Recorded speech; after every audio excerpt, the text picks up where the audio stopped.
بسم الله الرحمن الرحيم.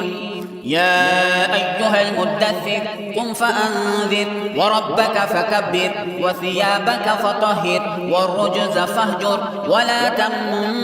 تستكثر ولربك فاصبر فإذا نقر في الناقور فذلك يومئذ يوم عسير على الكافرين غير يسير. ذرني ومن خلقت وحيدا وجعلت له مالا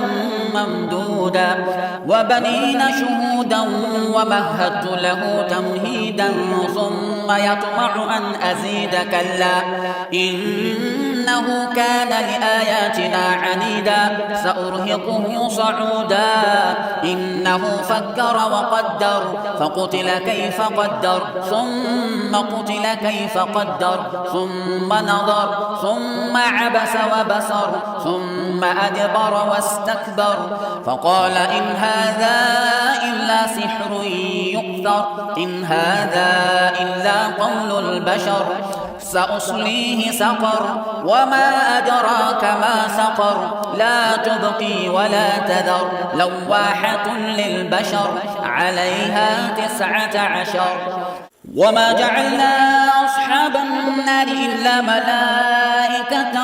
وما جعلنا عدتهم إلا فتنة للذين كفروا ليستيقن الذين أوتوا الكتاب ويزداد الذين آمنوا إيمانا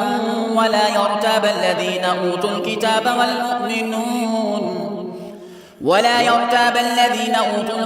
والمؤمنون وليقول الذين في قلوبهم مرض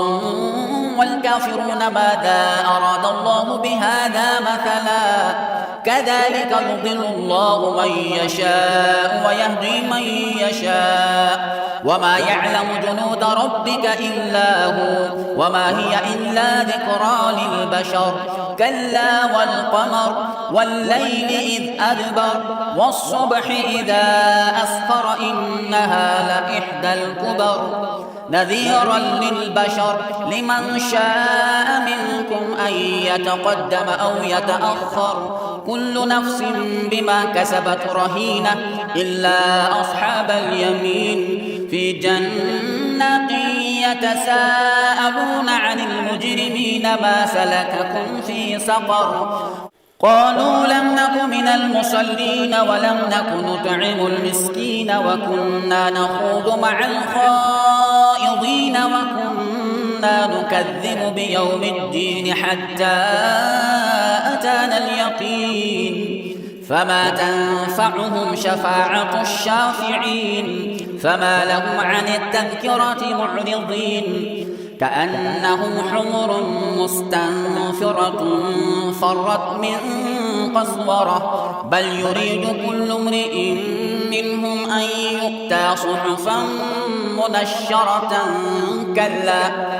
كلا بل لا يخافون الآخرة كلا إنه تذكرة فمن شاء ذكره وما يذكرون إلا أن يشاء الله هو أهل التقوى وأهل المغفرة.